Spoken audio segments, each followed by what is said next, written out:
حضرات گرامی قدر میرے باپ میرے لیے قابل احترام ہے, میری ماں میرے لیے قابل احترام ہے, میرا دادا میرا نانا میرے لیے قابل احترام ہے, لیکن حضرات گرامی قدر سورہ لقمان نے مجھے اس حقیقت کو سمجھا دیا, سورہ عنکبوت نے مجھے اس بات کو سمجھا دیا, قرآن کے متعدد مقامات نے مجھے اس بات کو سمجھا دیا کہ جب میرا باپ مجھے شرک کا حکم دے میں نے اس کی بات کو نہیں ماننا, جب میری ماں مجھے شرک کا حکم دے میں نے اس کی بات کو نہیں ماننا, جب میرے والدین مجھے اطاعت الہی سے ہٹنے کا حکم دے میں نے ان کی بات کو نہیں ماننا.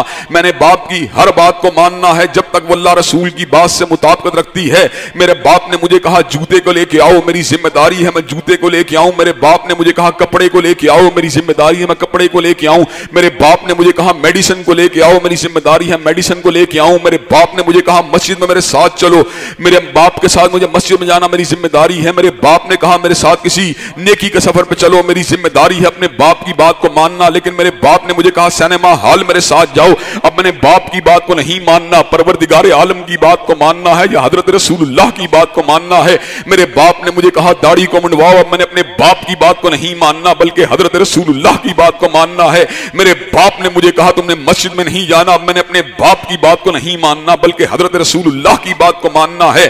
حضرات گرامی قدر باپ واجب الاطاعت تو ہو سکتا ہے لیکن اس وقت ہوگا جب اس کی بات حضرت رسول اللہ کی بات سے مطابقت رکھے گی. جب میرے بابا کی بات حضرت رسول اللہ کی بات سے ہم آہنگ نہیں رہے گی پھر میرے باپ کی بات جو ہے واجب الاطاعت بھی نہیں رہے گی. میرا باپ جو ہے وہ میرے لیے اس کا امر کو ماننا ضروری بھی نہیں رہے گا. بیٹی کا کام ماں کی حمایت کرنا, ماں کے ساتھ چلنا, ماں کے کاموں میں ساتھ دینا. ماں نے کہا ہنڈیا کو پکاؤ, بیٹی کی ذمہ داری ہنڈیا کو پکائے. ماں نے کہا میرے ساتھ جو ہے مدرسے میں چلو, بیٹی کی ذمہ داری ہے مدرسے میں چلے. ماں نے کہا بیٹی قرآن پڑھو, بیٹی کی ذمہ داری ہے قرآن مجید کو پڑھے.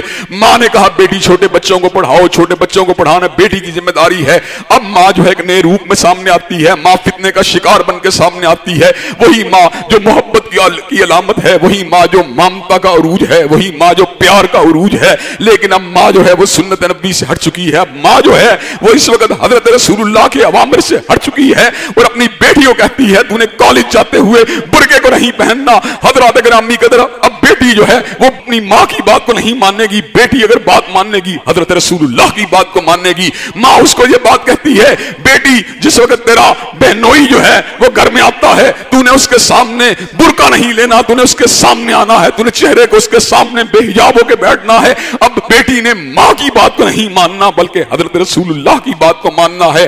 حضرات گرامی قدر یہ باپ کے اوامر کا دائرہ کار, یہ ماں کے اوامر کا دائرہ کار, یہ شوہر کے اوامر کا دائرہ کار, یہ بالکل واضح حقیقتیں ہیں. ان کے اندر ٹیمپرنگ کرنے کی, ان کے اندر کمی بیشی کرنے کی اور ان کے فرامین کو اور ان کے اوامر کو حضرت رسول اللہ کے فرامین واضحہ کے پر فوقیت دینے کی نہ کوئی روم ہے نہ کوئی گنجائش ہے. حضرات گرامی قدر شوہر نے اپنی بیوی کو کہا میری بیوی میرے لیے کھانے کو لے کے آؤ. تابعدار بیوی کھانے کو لے کے آئے گی. اس نے کہا تم دعوت میں میرے ساتھ چلو فلاں جگہ میرے بھائی کے گھر. اب اس کے ساتھ جانا یہ ذمہ داری ہے. ہم ہاں کے نخرے کرنا, ہم ہاں کے ٹال مٹول سے کام لینا یہ اچھی بیویوں کا شیوا نہیں. بعض بیویوں نے حقوق انسانیت کی آڑ کے اندر اس حد تک جو ہے اپنے لیے اختیارات کو طلب کیا ہے کہ وہ جائز کاموں کے اندر بھی شوہر کی بات کو ماننے پہ تیار نہیں. شوہر اپنی جبلی تقاضوں کو پورا کرنا چاہتا ہے, اپنی بیوی کو بلاتا ہے, بیوی ہاں کسی بھی حال کے اندر موجود ہے. شوہر کی پکار کے پر لبیک کہنا, شوہر کی پکار کو تسلیم کرنا یہ بیوی کی ذمہ داری ہے.